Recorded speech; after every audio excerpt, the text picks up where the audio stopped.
Money is a neutral tool. When pursued without limits, it grants power and can corrupt. Greed distorts values and priorities. It leads to injustice. True wealth is measured by the ability to live ethically and in harmony with others. Balance the use of money and power with integrity and compassion. I had a very strange dream. I was walking through a golden temple under crystal domes and through dazzling halls full of all the things one could desire.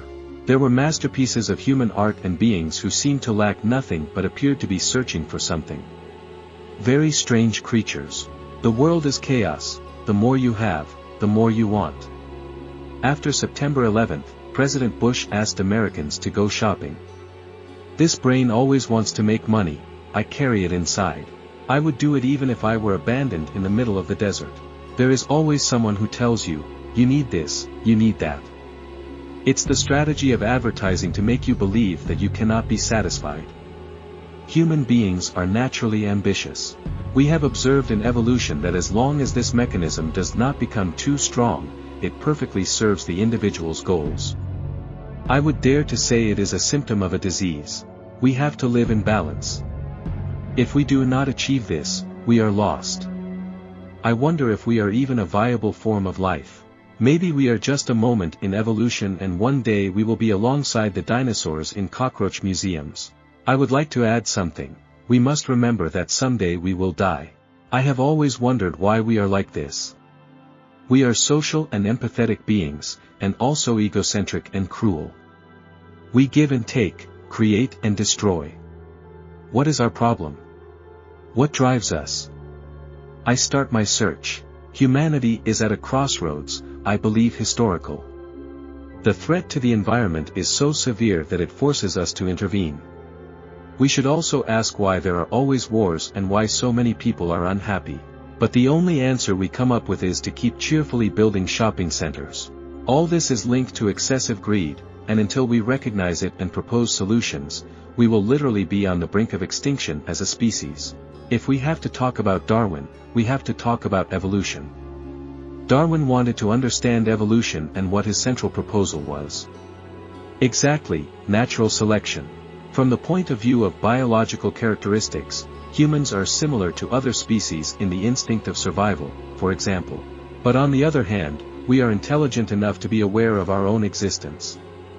And the fact of feeling alive and being aware of it is a reason for great joy. On the other hand, we carry a terrible existential burden. If you know you are here, you also know that like every living being, one day you will cease to be. But if we spend all day thinking about that I am going to die, if I go out, a meteorite will fall on me, fear would paralyze us with terror. What we humans did was create what anthropologists call culture. And all cultures offer some formula of immortality. The great religions literally in the form of the afterlife, heaven, reincarnation, or symbolically through the belief that we will leave something for posterity. That is why we want to have children, build pyramids, compose symphonies, write great books, and have a lot of money. Humans feel the urge to possess many things because in psychological terms that suggests they can live forever. Desire, greed, and the constant pressure that brings so much discomfort and aggression are, according to Buddhist philosophy, the state resulting from a person constantly wanting to see something that is not true. We talk about three fundamental truths. The first is that things are transient. The second, the fundamental principle of everything is emptiness, the void. But we develop something in us that makes us forget the former. We try to make things permanent, and that struggle generates the third truth, suffering. Because we start closing ourselves to the material. An example, I have a shirt, and whenever I go shopping, I buy another shirt. You already have 12 shirts in the closet, but you buy another one. Now there are 13 just to have the feeling that you will live long enough to wear the 13 shirts or even more. Deep down, we constantly do things to reaffirm our impulse for immortality, to keep living, and not have to change anything. And that constant struggle causes many neuroses, of which the most severe is greed. Death is a very real physical phenomenon. It does not matter how good your symbols, your religion, your ideology, or your money are. They are just mere symbols. None manage to sufficiently minimize the fear of death. You can alleviate it, but you cannot get rid of it. And finally, to worsen it all, we also do not like the idea that we are animals. From a strictly biological point of view, we are no more valuable or lasting than beans or armadillos. The animal only takes what it needs, the animal called a human being does not. The planet hosts more than 7 billion people, and everyone wants something, wants more. Perhaps that is the secret of its success. We make instruments to translate greed into something measurable and, on the other hand, to put people in a state of greed. This is the balloon test. In it, we measure the predisposition to risk of the person participating in the experiment. Their task is to inflate a balloon as much as they want. The larger the balloon, the higher the value achieved. In every attempt, there is money at stake. The participant risks the balloon bursting and losing their money each time they inflate it. What we want to demonstrate is that people with a strong inclination to greed take more risks in this experiment and keep inflating the balloon longer than other participants. We also found that people predisposed to greed show a different brain reaction. In this graph, we see our brain's response to reward and punishment. The stronger the greed in an individual, the weaker the punishment signals will be. In that sense, what is interesting is that this is the state that these people want to maintain. An interesting phenomenon depicted in the classic experiments by Olds and Milner on how dopamine works in the brain. If electrodes are applied to rats exactly in that region of their brain and they are induced to stimulate the dopamine mechanism themselves by pressing a key, they will press that key until they kill themselves. And that is probably the biological mechanism that explains the reason for excessive greed. Most primates are very social, but these are unusually tolerant. In all aspects, there is a hierarchy. Everyone knows who is at the top. Who is at the top receives more, males get more partners, females get more food, etc. But it is not an absolute hierarchy where the one at the top gets everything. We observe things that are unusual among primates, especially regarding property. For example, how do you react if you receive more than I do or less than I do? That can be studied empirically. The experiment itself is very simple. Apes sitting next to each other receive easy tasks. They are alternately given a stone, they return it and get some food as a reward. The interesting thing is how one of them, who received an unattractive piece of food, reacts when seeing that the neighbor got something much better. This could be understood as an act of injustice, the other was given something better than me. Or it could provoke a response of greed, I see better food there, I want it. From an evolutionary point of view, the behavior we call greed, defined as gathering as many resources as possible, is important. Most animals live closer to the existential minimum than most of us.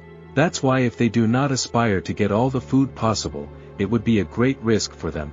In human societies, however, greed, that need to take as much as possible, has translated into taking as much as possible at the expense of others.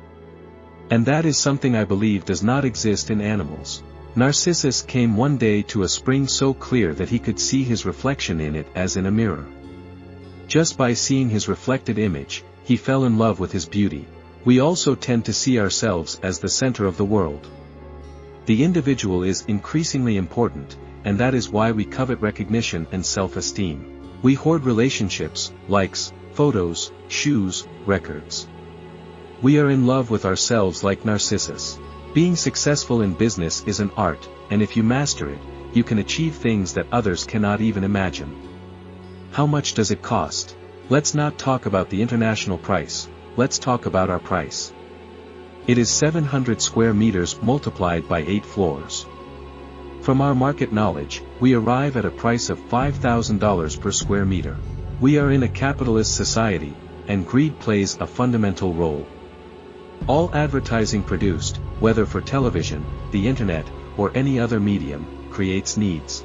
We tell ourselves we need things we don't really need, and in the end, we buy something we don't need.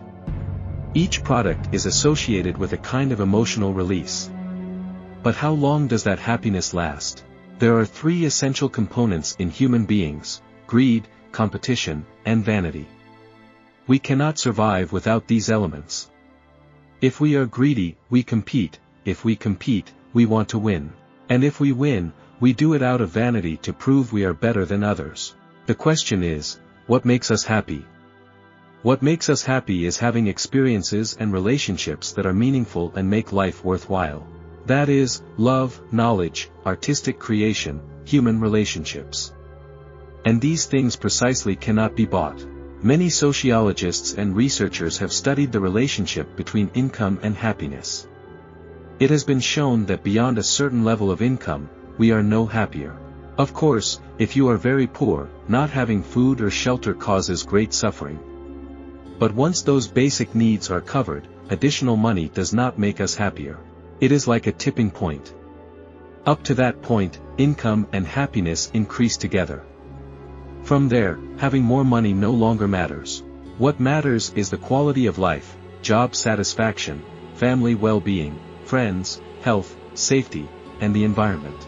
In studies on happiness, one thing stands out clearly: happy people tend to have deep and meaningful social relationships.